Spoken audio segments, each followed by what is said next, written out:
இந்த சங்கீதத்தின் மூலம் கர்த்தர் நம்மோடு கூட பேசுவாராக.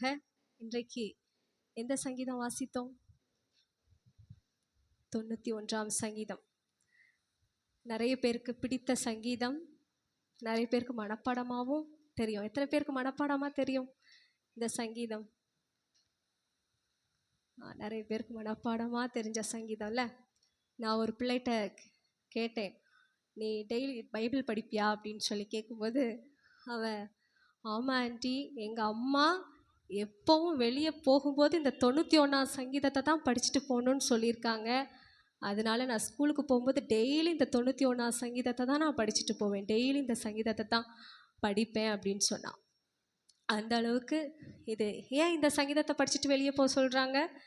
இது ஒரு பாதுகாப்பின் சங்கீதம். அதில் இருக்கிற வார்த்தைகள் எல்லாம் பார்க்கும்போது கர்த்தர் எவ்வளவாய் நம்மை பாதுகாக்கிறார் என்பது அதில் தெரிகிறது. முதலாம் வசனத்தை வாசிப்போமா? உன்னதமானவரின் மறைவில் இருக்கிறவன் சர்வ வல்லவருடைய நிழலில் தங்குவான். பாருங்க, உன்னதமானவரின் மறைவில் இருக்கிறவன் சர்வ வல்லவருடைய நிழலில் தங்குவான். நம்முடைய தேவன் உன்னதமான தேவன், அவர் சர்வ வல்லமையுள்ள தேவன். அவருடைய மறைவில் இருக்கிறவர்களுக்கு, அவருடைய நிழலில் தங்குகிறவர்களுக்கு தேவன் என்னென்ன ஆசீர்வாதங்களை வைத்திருக்கிறார், அவர் எப்படியெல்லாம் தன்னுடைய மறைவில் வைத்து பாதுகாக்கிறார் என்று இந்த சங்கீதத்தில் அழகாக சொல்லப்பட்டிருக்கிறது. 2ஆம் வசனம், நான் கர்த்தரை நோக்கி, நீர் என் அடைக்கலம், என் கோட்டை, என் தேவன், நான் நம்பியிருக்கிறவர் என்று சொல்லுவேன். அவர்தான் நம்முடைய அடைக்கலம். எல்லாரும் சொல்லுங்க பார்க்கலாம். அடைக்கலம், அப்புறம் கோட்டை, நான் நம்பி இருக்கிறவர். 3வது வசனம், அவர் உன்னை வேடனுடைய கண்ணிக்கும் பாழாக்கும் கொள்ளை நோய்க்கும் தப்புவிப்பார். வேடனுடைய கண்ணிக்கு அவர் தப்புவிக்கிறார், பாழாக்கும் கொள்ளை நோய்களுக்கும் அவர் தப்புவிக்கிறார். வேடன் என்ன செய்வான்? வேடன்னா யாரு? வேடன், இந்த பறவைகள் என்ன செய்யும்? தொடர்பா ஏதாவது ஒரு இடத்துல என்ன செய்து கொண்டே இருக்கும்? இரையை தேடிக்கொண்டே இருக்கும்ல. தொடர்பா அது எந்த இடத்துக்கு வருதுன்னு பார்த்து திடீர்னு ஒரு நாள் மறைவா என்ன செஞ்சு வச்சிருவார் இந்த வேடன்? அந்த பறவைகளை பிடிக்கிறதுக்கு கண்ணி வச்சிருவார். அப்போ அந்த பறவைகள் வழக்கம் போல என்ன செய்யும்? அந்த இடத்துல சாப்பிடலான்னு வரும்போது என்ன செய்யும்? திடீரென்று மாட்டிக்கொள்ளும். இதே போல தான் நம்முடைய வாழ்க்கையிலும் சில நேரத்தில் நல்ல பழக்கமான விஷயமா தான் இருக்கும்,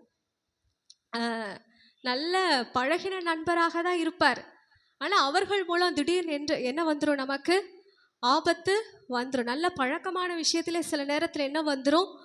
ஆபத்து வந்துடும். அந்த மாதிரி வேடனுடைய கண்ணிகளுக்கெல்லாம் ஆண்டவர் என்ன செய்கிறாராம்?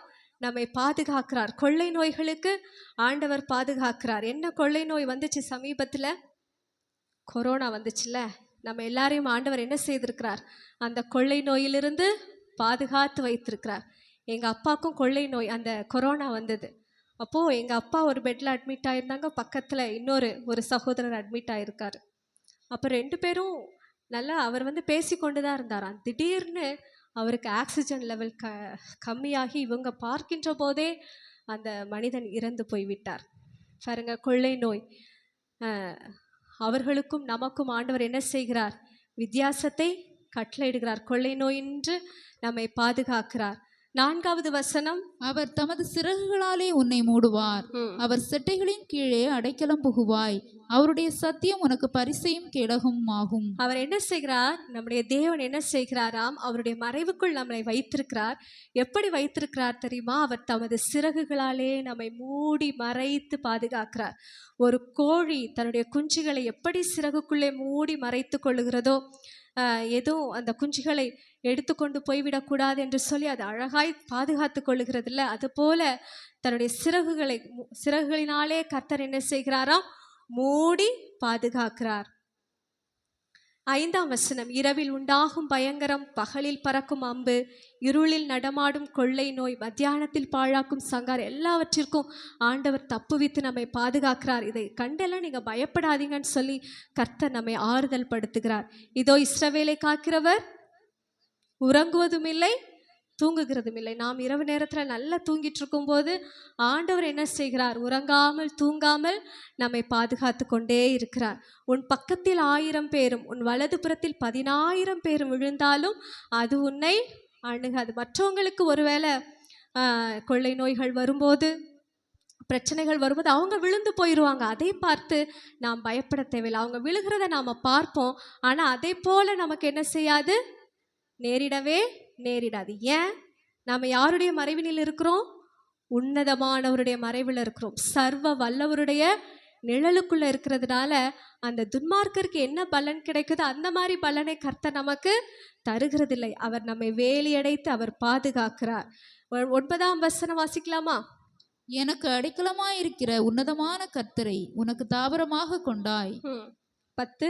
ஆகையால் பொல்லாப்பு உனக்கு நேரிடாது, வாதை உன் கூடாரத்தை அணுகாது. பாருங்க, அவர் நமக்கு அடைக்கலமா இருக்கிறதுனால நமக்கு என்ன வராது? பொல்லாப்பு உனக்கு நேரிடாது, வாதை உன் கூடாரத்தை அணுகாது. வாதை உன் கூடாரத்தை அணுகாதுன்னா எந்த அழிவும் நமக்கு என்ன செய்யாது, வராது. 11ஆம் வசனம், உன் வழிகளில் எல்லாம் உன்னை காக்கும்படி உனக்காக தம்முடைய தூதர்களுக்கு கட்டளையிடுவார். பாருங்க, நம்ம வழியிலெல்லாம் டெய்லி போகிறோம், டெய்லி யாத்திரை பண்ணுகிறோம்ல, அந்த நேரத்துலலாம் யார் நம்மை பாதுகாக்கிறா? ஆண்டவர் என்ன செய்கிறாராம்? தூதர்களை வைத்து நம்ம என்ன செய்கிறார்? பாதுகாக்கிறார். நம்முடைய பாதம் கல்லில் இடராதபடி, நாம் எங்கேயும் விழுந்துராதபடி கர்த்தர் அவருடைய தூதர்களை வைத்து அவர் பாதுகாக்கிறார். 13ஆம் வசனத்தில் சொல்லப்பட்டிருக்கிறது, சிங்கத்தின் மேலும் விரியன் பாம்பின் மேலும் நீ நடந்து பால சிங்கத்தையும் வலு சர்ப்பத்தையும் மிதித்து போடுவாய். அப்ப இதுக்கு என்ன அர்த்தம்? 13ஆம் வசனம், இதுல சிங்கம், வலு சர்ப்பம் இதெல்லாம் யாரை பற்றி சொல்லப்பட்டிருக்கிறது? சிங்கத்தை பார்த்தா அதுக்கு மேல நாம ஏறி நின்று மிதிக்க முடியுமா? யாரெல்லாம் ஏறி நின்று மிதிக்கிறதுக்கு ரெடி? மிதிக்க முடியாதுல்ல. ஆனா இதுல சொல்லப்பட்டிருக்கிறது அந்த சிங்கம், வலு சர்ப்பம் என்னது? எடுத்து வாசிக்கலாமா? 1 பேதுரு 5:8.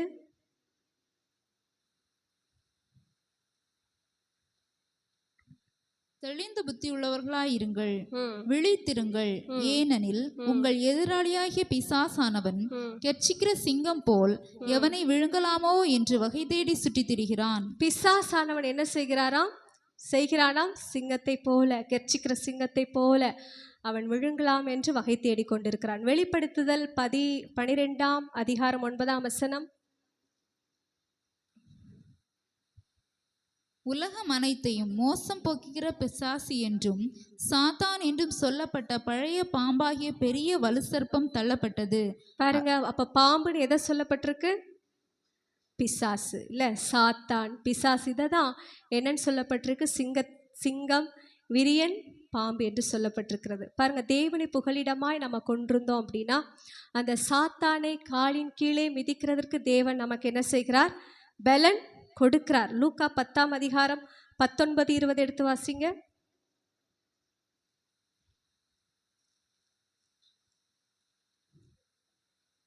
லூக்கா 10:19-20. இதோ சர்ப்பங்களையும் தேள்களையும் மிதிக்கவும், சர்ப்பங்களையும் தேள்களையும் மிதிக்கவும், சத்ருவினுடைய சகல வல்லமையை மேற்கொள்ளவும் உங்களுக்கு அதிகாரம் கொடுக்கிறேன். ஒன்றும் உங்களை சேதப்படுத்த மாட்டாது. சாத்தான் உங்களை சேதப்படுத்துவானா? நாம் ஆண்டவர் கீழே அவரை புகலிடமா கொண்டிருந்தோம் என்றால் சாத்தான் ஒன்றும் நம்மை செய்ய முடியாது. 20ஆம் வசனம், ஆகிலும் ஆவிகள் உங்களுக்கு கீழ்ப்படுகிறதற்காக நீங்கள் சந்தோஷப்படாமல் உங்கள் நாமங்கள் பரலோகத்தில் எழுதியிருக்கிறதற்காக சந்தோஷப்படுங்கள் என்றார். நம்முடைய நாமங்கள் எல்லாம் அவரை புகலிடமாய் கொண்டிருக்கிறவர்களுடைய நாமங்கள் எல்லாம் எங்க எழுதப்பட்டிருக்கிறது? பரலோகத்தில் எழுதப்பட்டிருக்கிறது. யாக்கோபு 4:7.